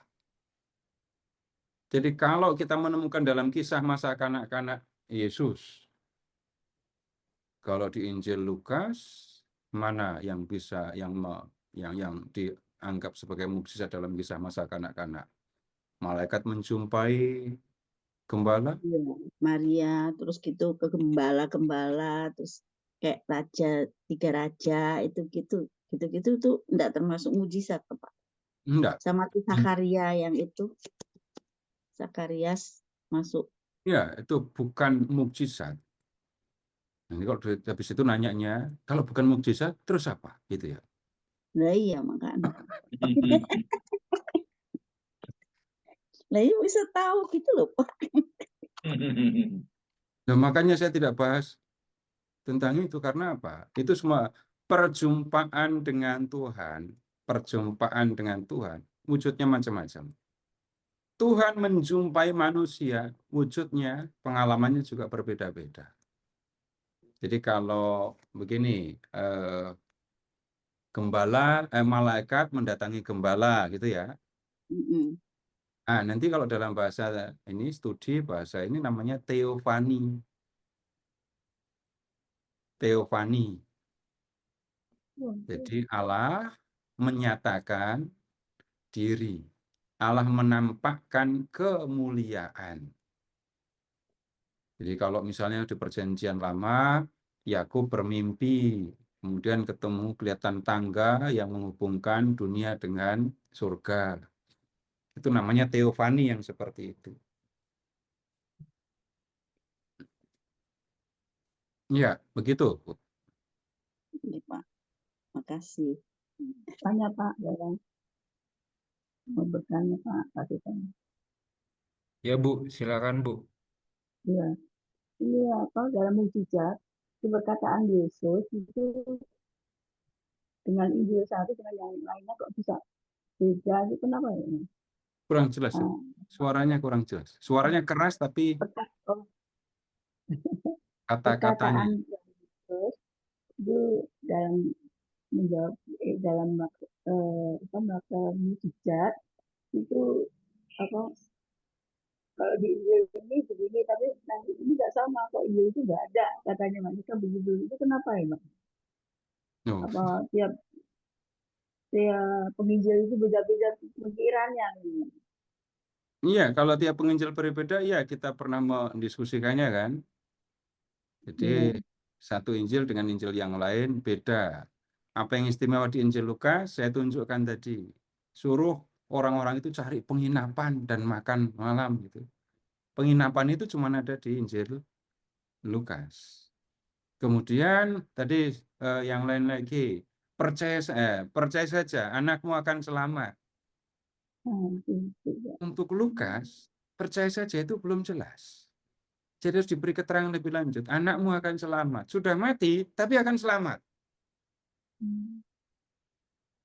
Nah, sekarang begini juga. Ketika kita berbicara kita mendengar informasi, lalu menyampaikannya kepada orang lain. Tapi menurut saya, informasi itu nggak jelas. Maka tugas saya juga adalah menjelaskannya. Nah, Injil Lukas berulang kali buat melakukan hal seperti itu. Nanti kalau waktu Yesus mau ditangkap, ada kejadian yang beda lagi. Kenapa? Ini ada murid yang menyabetkan pedang, dapat telinganya putus. Masa Yesus bisa menyembuhkan, membiarkannya tetap putus? Di Injil Lukas kita menemukan Yesus menyembuhkan telinga orang itu. Sementara itu ketika ketemu perempuan yang sakit pendarahan tadi, dikatakan tidak bisa disembuhkan oleh siapapun. Kalau di Injil Markus, ini para dokter pasti nggak senang dengarnya. 12 tahun, sakit pendarahan, sudah pergi ke banyak tabib, sudah dihabiskan duitnya, tidak membaik keadaannya, malah makin memburuk keadaannya. Mana ada dokter senang dengar kalimat kayak gitu. Lukas sebagai seorang tabib nggak mengucapkan kalimat itu, dan kemudian hanya mengatakan tidak bisa disembuhkan oleh siapapun gitu. Iya, Pak. Kenapa kok berbeda? Satu, yang nulis berbeda. Yang kedua, yang diajak atau tulisan ini untuk siapa juga berbeda. Ibu bicara dengan orang dewasa, dengan bicara kepada anak-anak mengenai hal yang sama, bicaranya pasti beda. Iya, Pak. Kepada siapa kita berbicara, itu berbeda. Saya bicara kepada Bapak Ibu begini ya, kadang-kadang kalau saya belajar bersama Bapak Ibu rasanya seperti tidak sedang belajar kan, hanya seperti dengar cerita gitu doang tuh. Mau baca artikel saya, mau baca makalah saya, kalau yang saya tulis untuk pertemuan dosen misalnya, paling malas bacanya. Nah, bicara kepada yang berbeda, orang yang berbeda, cara berbicaranya juga berbeda. Begitu, Bu. Iya, Pak. Terima kasih, Pak Ya. Tuhan. Ya baik, itu Pak Seto. Eh, eh, Ibu ya, Ibu atau Kakak Isabe sudah angkat tangan. Ibu. Ibu ya, silakan Bu. Malam Pak Seto. Selamat malam. Pak Seto, untuk yang Lukas 5, kan Yesus menyembuhkan orang yang sakit kulit. Di situ Yesus bilang tahir. Tapi kalau yang lain-lain yang disembuhkan itu hanya bilang kamu sudah diampuni atau berdirilah di tengah gitu. Maksudnya apakah ada perlakuan spesial untuk yang sakit kulit? Iya, kita tanya Yesus lebih lanjut ya, Pak ya. Silahkan ke Lukas bab 17. Ada kejadian lain, Yesus menyembuhkan orang kusta. Gitu.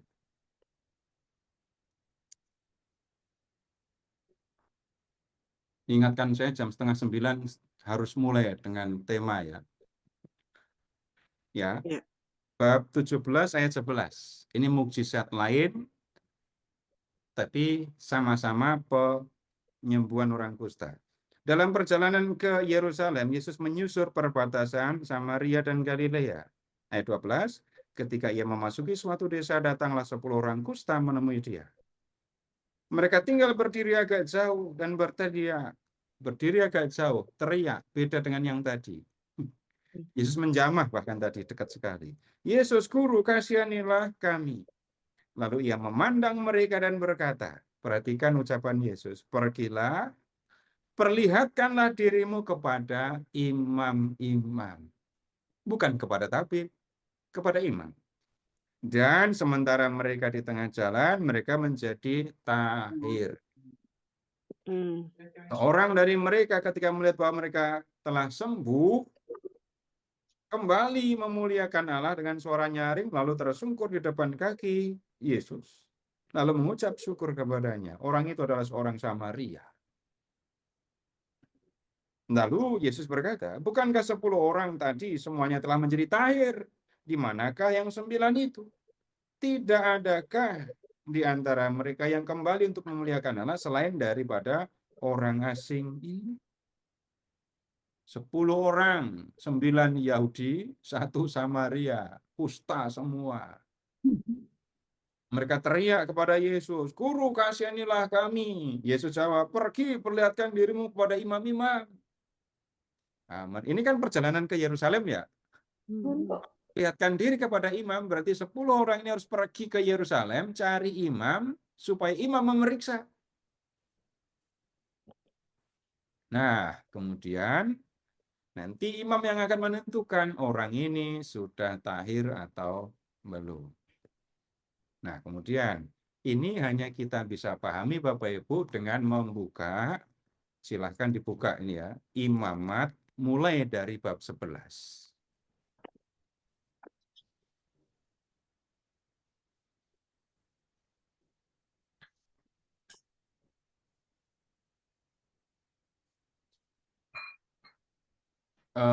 Begini, Bapak Ibu, kita di dalam gereja Katolik itu hanya mengenal satu jenis kekudusan.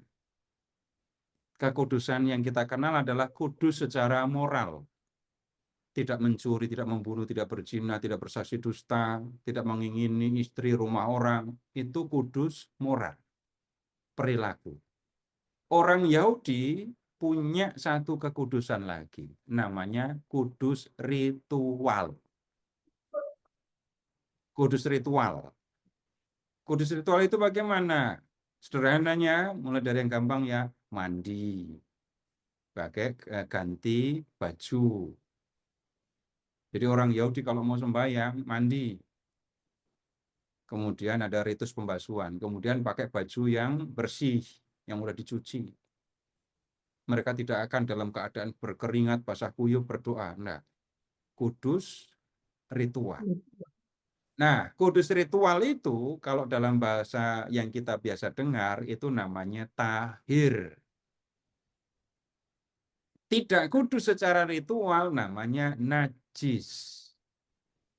Supaya orang bisa kudus secara ritual dan boleh beribadah kepada Allah, maka orang harus menghindarkan diri dari hal-hal yang bisa membuat orang najis.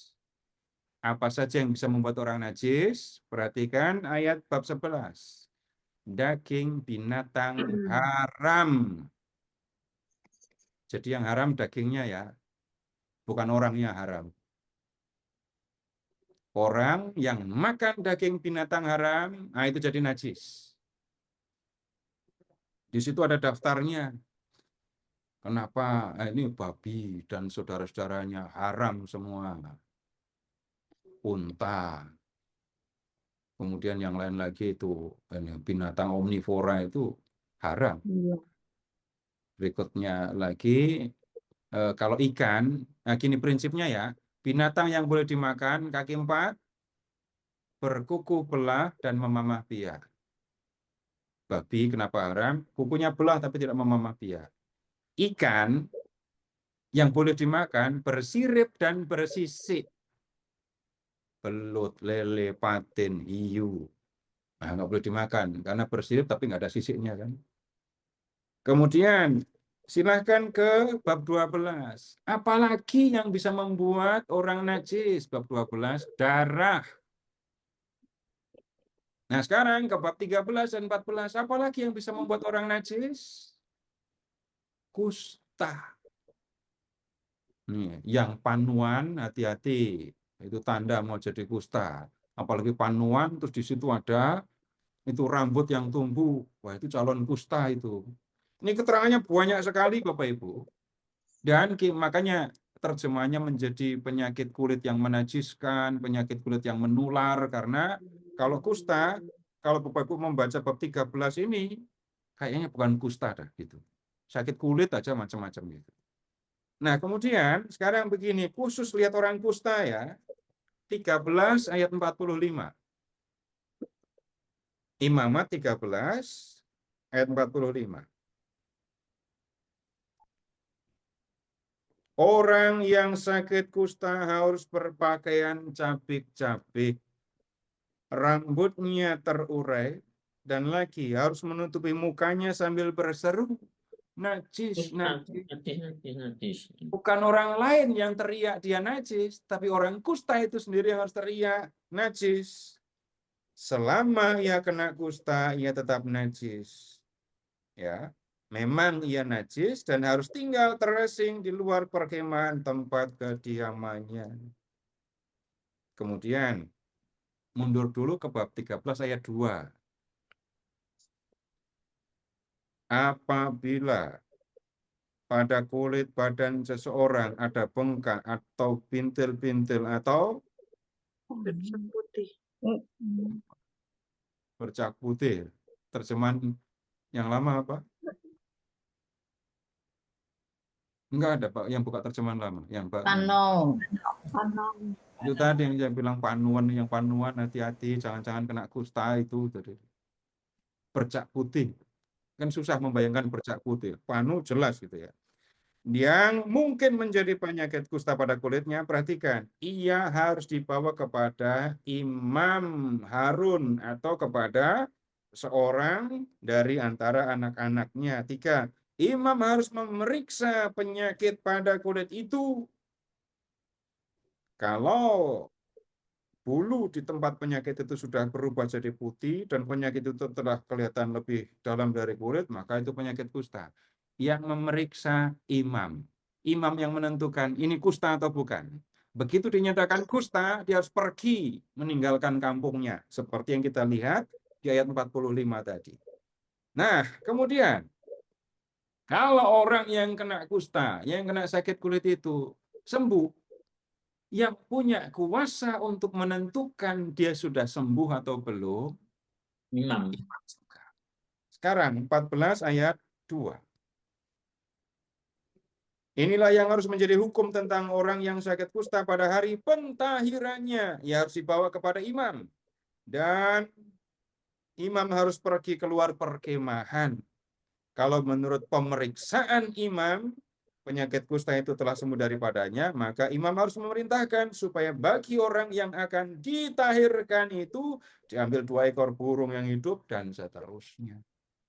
Jadi orang yang kena kusta itu termasuk orang yang najis, tidak kudus secara ritual, tidak boleh ikut beribadah, nggak boleh dekat-dekat dengan tempat suci. Maka yang punya kewenangan untuk menentukan, memeriksanya itu adalah imam. Sebutannya tahir kalau sembuh dari kusta, bersih, boleh sembahyang lagi, boleh masuk ke tempat suci lagi. Orang yang kena kusta itu najis. Nggak boleh dekat dengan Tuhan. Dan gini, najis itu nular. Ada orang kusta duduk di kursi. Orangnya pergi, lalu ada orang lain duduk di situ. Dia ikut najis. Maka harus disuruh pergi meninggalin kampung tadi itu. Begitu, Bu? Baik, Terima kasih, sudah ya. Pak. Ya, ini sudah 29. 30. Ya, jadi kita akan bicara begini. Berkaitan dengan mukjizat. Kalau kita amati mukjizat-mukjizat di dalam Injil, Bapak Ibu akan menemukan 4 jenis mukjizat yang seringkali teringat atau tersimpan di memori kita. Itu nomor 1, penyembuhan. Penyembuhan. Tadi kita lihat Yesus yang menyembuhkan demam, kusta, orang lumpuh, pendarahan. Itu mukjizat penyembuhan. Kemudian yang kedua, pengusiran roh jahat. Jadi pengusiran roh jahat itu jenis yang lain dari mukjizat. Yang paling mencolok itu tadi adalah pengusiran legion tadi ya. Babi-babi. Ya. Kemudian yang berikutnya, pembangkitan orang mati. Di dalam Injil Lukas ada 2 pembangkitan orang mati. Pembangkitan anak muda di Nain dan pembangkitan anak Yairus. Nah,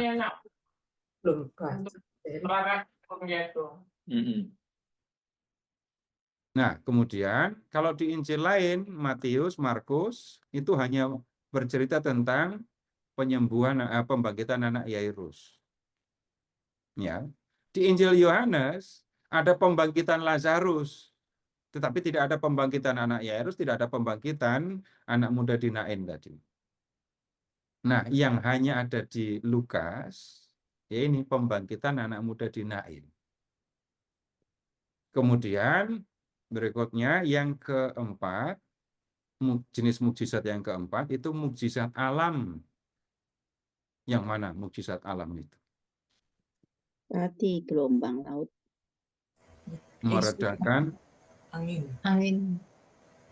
badai dan ombak. Kemudian ada lagi menggandakan roti. Yesus yang menggandakan roti itu ada di 4 Injil. Yesus yang membuat air jadi anggur cuma ada di Yohanes. Nah, ini mukjizat-mukjizat yang dibuat oleh Yesus. Nah, sekarang kalau kita berbicara tentang mukjizat gitu ya. Mukjizat itu apa?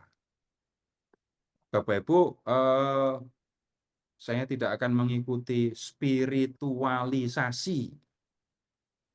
Dikit-dikit diomongin ini mukjizat, dikit-dikit diomongin ini mukjizat gitu. Kita bisa bernafas ini sudah mukjizat. Ya, kalau begitu caranya mukjizat itu apa jadi bingung pasti. Dalam peristiwa mukjizat itu ada kejadian yang tidak biasa. Tidak biasa. Orang sakit jadi sembuh. Hanya dengan mendengar ucapan Yesus. Orang kusta itu waktu itu kan nggak ada pengobatannya, cuma nunggu saja dan berharap badannya itu bisa memulihkan diri sendiri gitu ya, bisa melakukan recovery lalu bisa pulih. Yang terjadi orang yang sakit kusta hanya dibilang sana tunjukkan dirimu kepada imam, berjalan mereka bersih, kustanya sembuh. Ini kan tidak biasa peristiwanya. Kemudian yang lain lagi, ada orang yang dikuasai roh jahat. Orang itu kemudian bisa lepas dari kekuasaan roh jahat.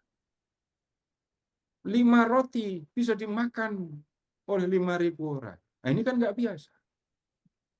Tetapi itu belum selesai. Jadi dalam mukjizat ada peristiwa yang tidak biasa. Dan kemudian dalam peristiwa yang tidak biasa itu, manusia melihat Allah hadir dan berkarya. Itu mukjizat. Kalau hanya peristiwanya tidak biasa, orang juga bisa mengatakan itu kebetulan. Tetapi orang beriman melihat dalam peristiwa yang tidak biasa itu, Allah datang, Allah hadir dan melakukan hal yang tidak biasa itu tadi. Kemudian, sekarang begini, kalau Tuhan Yesus itu membuat mukjizat, Bapak Ibu, ini Tuhan Yesus membuat mukjizat bukan sekedar untuk buat mukjizat, bukan untuk menyembuhkan, bukan untuk mengusir roh jahat, bukan untuk membangkitkan. Tujuan Yesus membuat mukjizat bukan untuk itu. Kalau tujuan Tuhan Yesus itu menyembuhkan orang, ya kan Bapak Ibu sederhana saja. Tinggal saja di Nazaret, di rumah, pasang plang tabib Yesus. Itu ya. Menyembuhkan segala macam penyakit. Tambahi tulisannya, menerima penyembuhan jarak jauh. Kan keren tabibnya kalau gitu kan. Kalau hanya menyembuhkan orang sakit, itu yang dituju Yesus. Nggak perlu Tuhan Yesus jalan kemana-mana. Penyembuhan bukan tujuan. Yang dituju oleh Yesus apa? Ingat tugas Yesus tadi, ketika Yesus ketika Yesus ada di tempat sunyi, orang banyak itu mencari Kemuliaan Yesus, Tuhan. minta supaya Yesus nggak pergi tadi.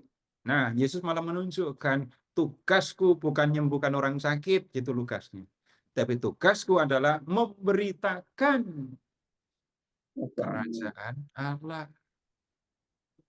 Nah, mukjizat-mukjizat yang dilakukan oleh Tuhan Yesus, Bapak Ibu, ini berkaitan dengan berita tentang kerajaan Allah.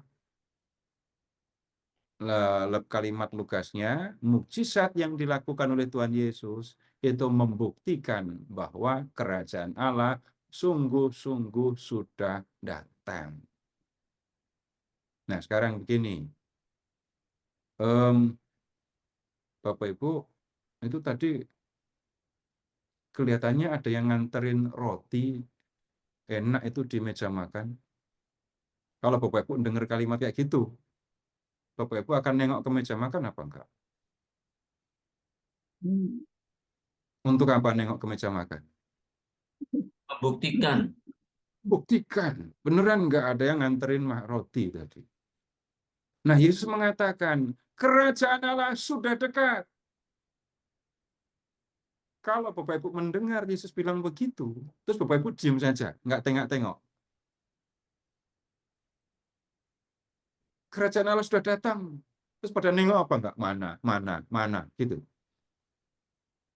Mukjizat dilakukan Yesus dalam rangka pemberitaan tentang kerajaan Allah.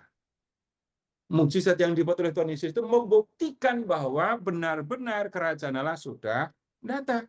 Loh, kok bisa? Sekarang Bapak Ibu cari di Injil Lukas ya, Beelzebul. Silakan ke bab 11.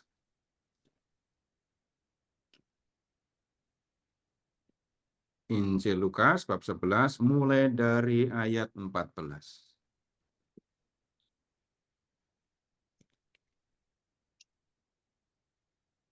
Bapak Ibu, kita masuk ke dunia zaman kuno ini ya. Jadi minta maaf ya, minta maaf. Bapak Ibu tolong singkirkan setan-setan yang ada di kepala Bapak Ibu. Ya. Bapak Ibu, kemudian jangan setannya dibawa ke rumah Bapak Ibu. Tinggalkan itu semua, kita masuk ke zaman Tuhan Yesus. Ya, sudah? Pada suatu kali Yesus mengusir dari suatu setan yang membisukan. Ketika setan itu keluar, orang bisu itu dapat berkata-kata. Maka heranlah orang banyak. Tetapi ada di antara mereka yang berkata, ia mengusir setan dengan kuasa Beelzebul, panglima setan. Gitu. Ada pula yang meminta suatu tanda dari surga kepadanya untuk mencobai dia. Tetapi Yesus mengetahui pikiran mereka lalu berkata, setiap kerajaan yang terpecah-pecah pasti binasa. Dan setiap rumah tangga yang terpecah-pecah pasti runtuh.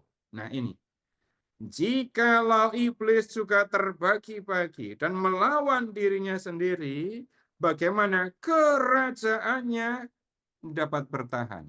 Tunggu dulu. Bagaimanakah kerajaannya dapat bertahan? Kerajaan siapa? Iblis. Kerajaan iblis. Ini tadi yang saya maksudkan Bapak Ibu. Di pikiran Bapak Ibu ada kerajaan iblis? Enggak. Itu tadi makanya saya minta tolong setan-setannya dikeluarkan dulu dari pikiran gitu tadi. Kita masuk ke dunia dan perjanjian baru. Iblis punya kerajaan. Iblis itu panglimanya, di sini digunakan nama Beelzebul. Ini nama dewa orang Kanaan sebenarnya, tapi kemudian digunakan sebagai nama dari panglima setan. Iblis itu panglima setan, tapi di sini juga disebut Beelzebul. Nah, Yesus dituduh mengusir setan, mengusir bawahannya ya, dengan minta tolong panglima setan. Iblis. Itu kan sama dengan, ini jahat sekali nih fitnah ya. Yesus dituduh mengusir setan-setan dengan minta tolong iblis panglimanya. Jadi Yesus berteman sama siapa? Menurut tuduhan orang itu. Yesus berteman sama setan. Panglima. Yesus berteman dengan iblis, bukan dengan setan jadinya. Yesus minta tolong iblis mengusir setan.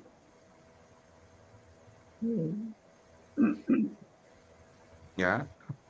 Jadi kalau di ayat 18 ya, jika iblis terbagi-bagi melawan dirinya sendiri, bagaimana kerajaannya dapat bertahan?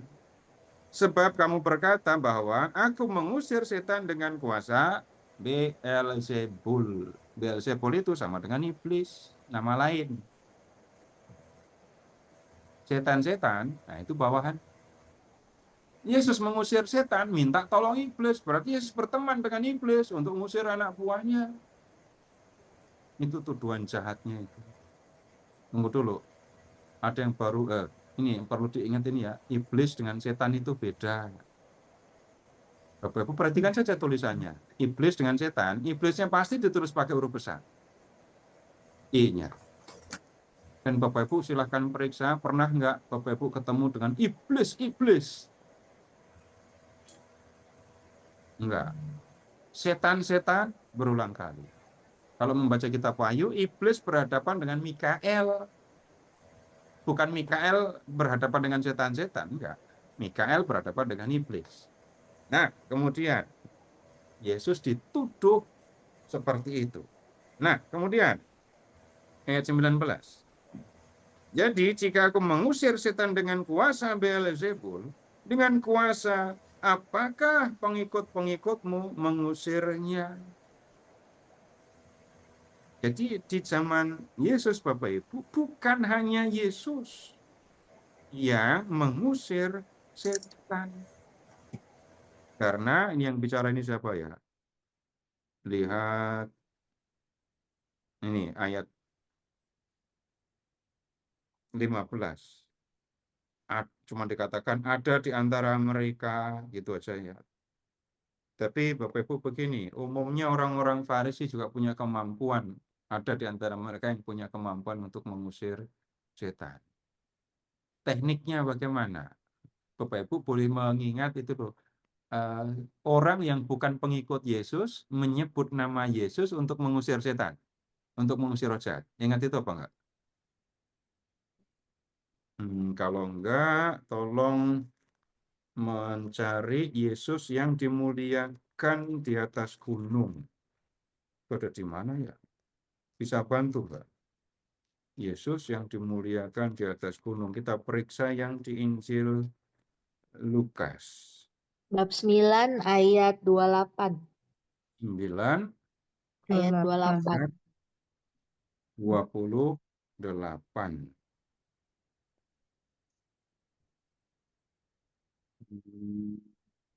Nggak ketemu di sini ya. Yang cari yang ini. Ayat 49. Masih ya, Lukas bab 9 ayat 49.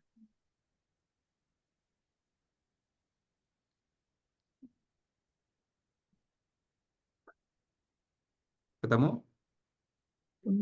Nah, Bapak Ibu ketemu teknik pengusiran setan. Menyebut nama pribadi yang disegani para setan. Nggak biasa lagi kan untuk kita. Guru, kami lihat seorang mengusir setan demi namamu. Itu. Orang-orang itu mengusir setan dengan menyebut nama Yesus. Kenapa menyebut nama Yesus? Nah, pada tahu setan-setan takut mendengar nama Yesus. Mereka melihat bagaimana Yesus mengusir setan-setan. Sehingga mereka berpikir Yesus adalah orang yang disegani setan. Sebut namanya, setannya juga terus kemudian akan pergi. Gitu.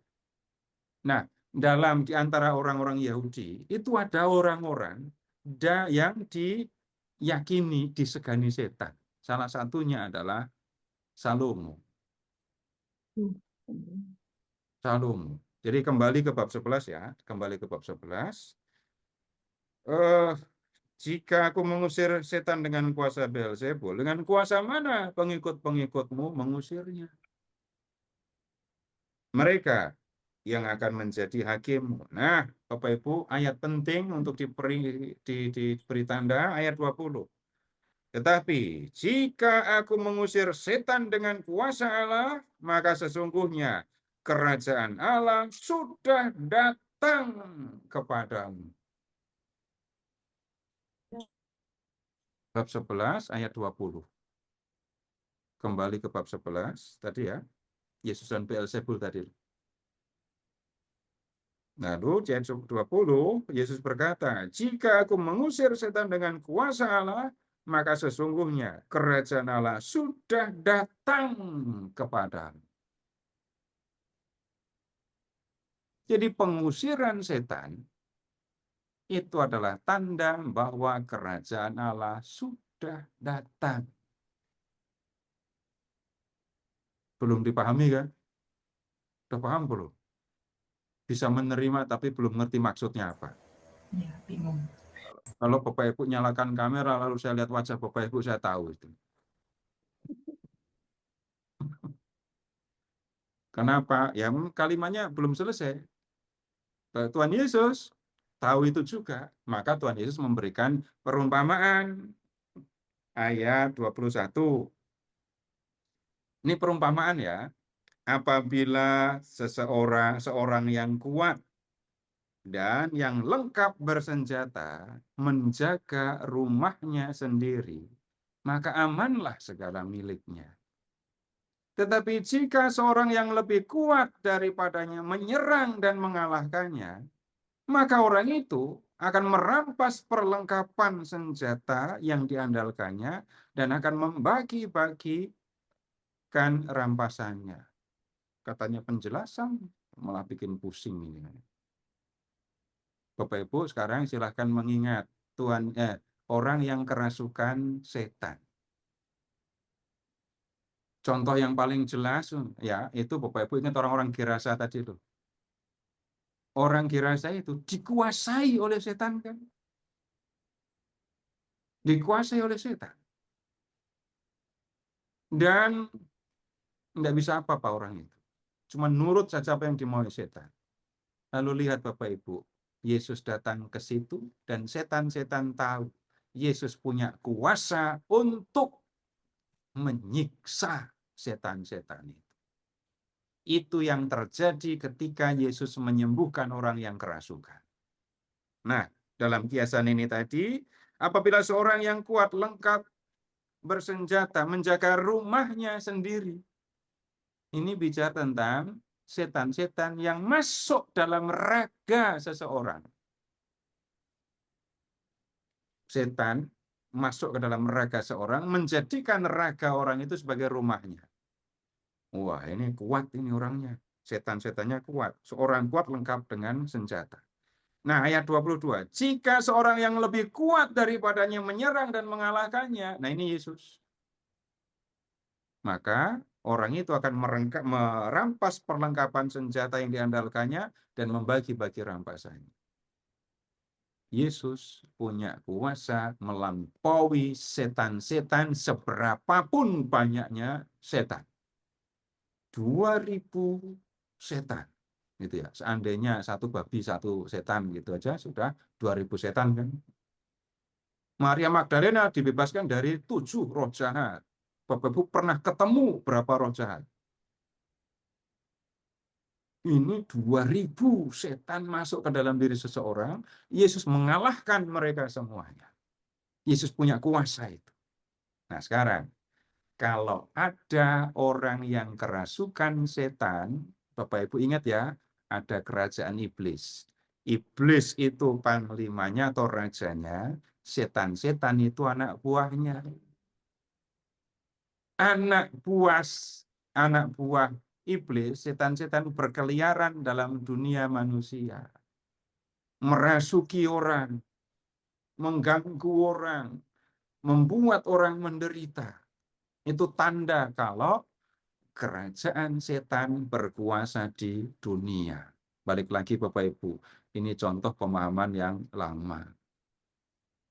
Pemahaman yang ada di Perjanjian Baru. Nah, kemudian Bapak Ibu, Yesus datang lalu mengusir setan-setan. Siapa yang bisa mengalahkan setan? Allah. Dari mana? Kemudian kuasa Allah datang dalam diri Yesus.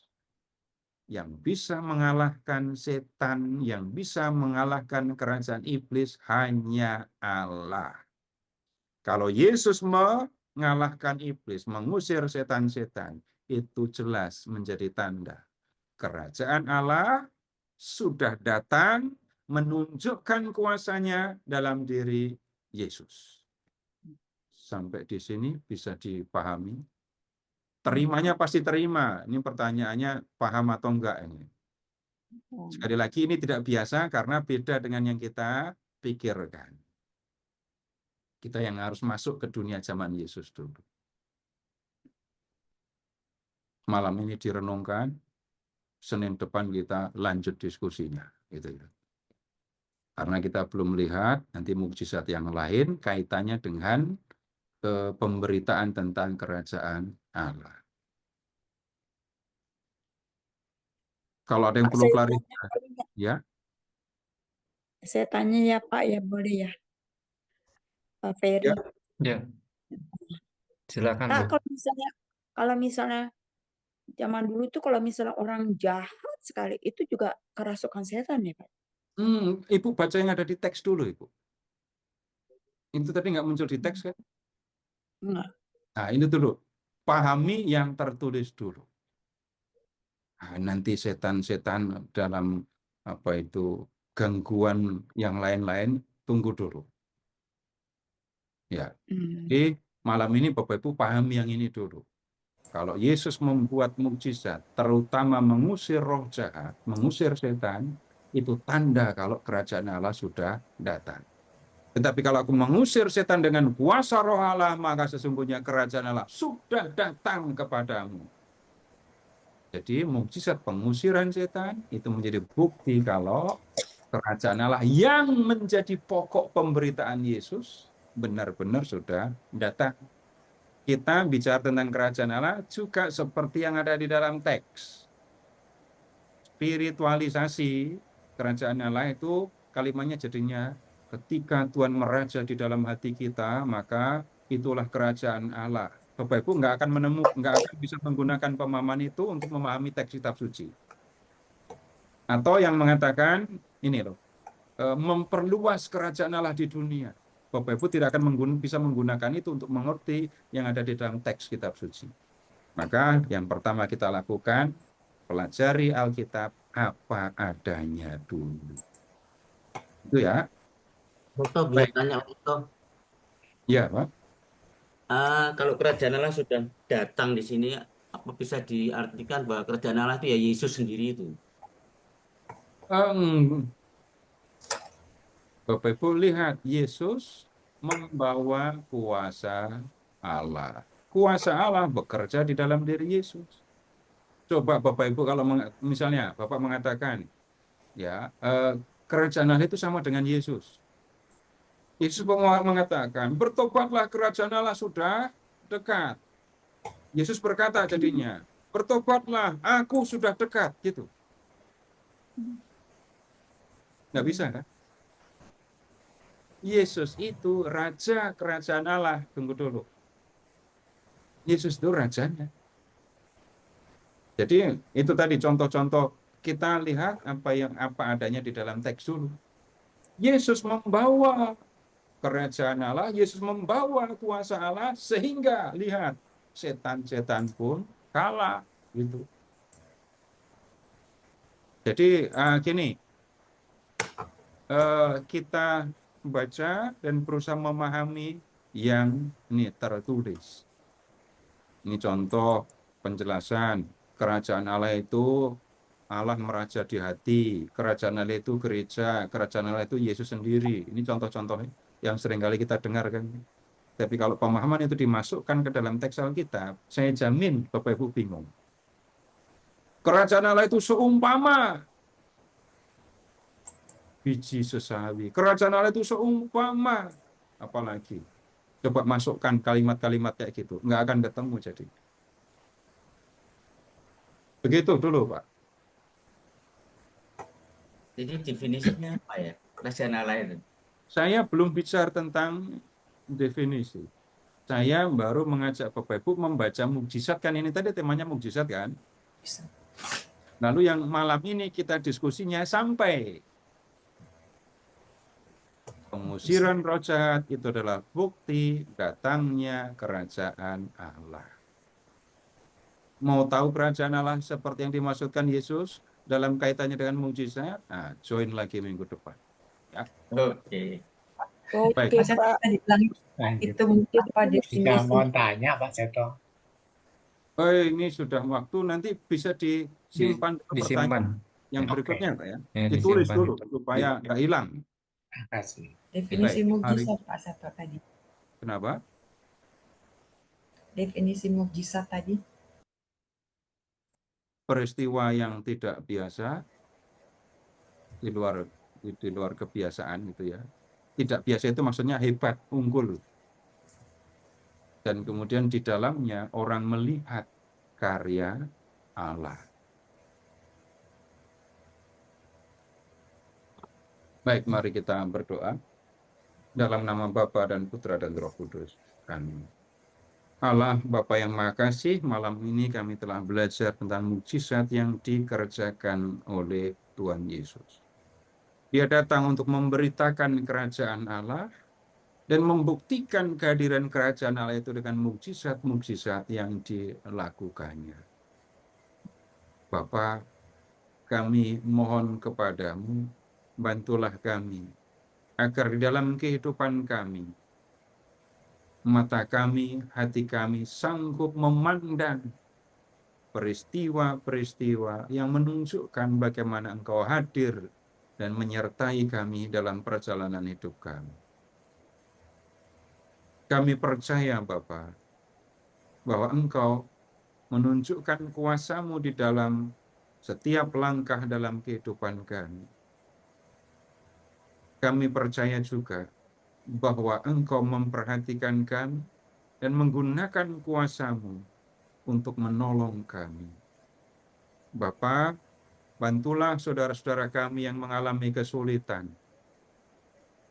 Bantulah saudara-saudara kami yang harus menghadapi beban hidup, entah karena soal kesehatan, berbagai masalah di dalam keluarga, persoalan finansial. Tuhan, perhatikanlah saudara-saudara kami itu. Bantulah dalam menghadapi semua persoalan yang mereka hadapi. Dan tolonglah juga Bapa, agar mereka dapat terbebas dari berbagai persoalan yang membelenggu, berbagai persoalan yang harus mereka lewati. Jangan biarkan saudara-saudara kami yang mengalami penderitaan seperti itu mengalami keputusasaan dan kemudian menjadikan hidup mereka lebih berat lagi. Datanglah ya Bapa, sertailah mereka, bantulah mereka semuanya. Bunda Maria, doakanlah saudara-saudara kami itu. Kemuliaan kepada Bapa dan Putra dan Roh Kudus, seperti pada permulaan, sekarang selalu, dan sepanjang segala abad. Amin. Dalam nama Bapa Bapa dan dan Putra Putra dan dan Roh Roh Kudus. Kudus. Amin.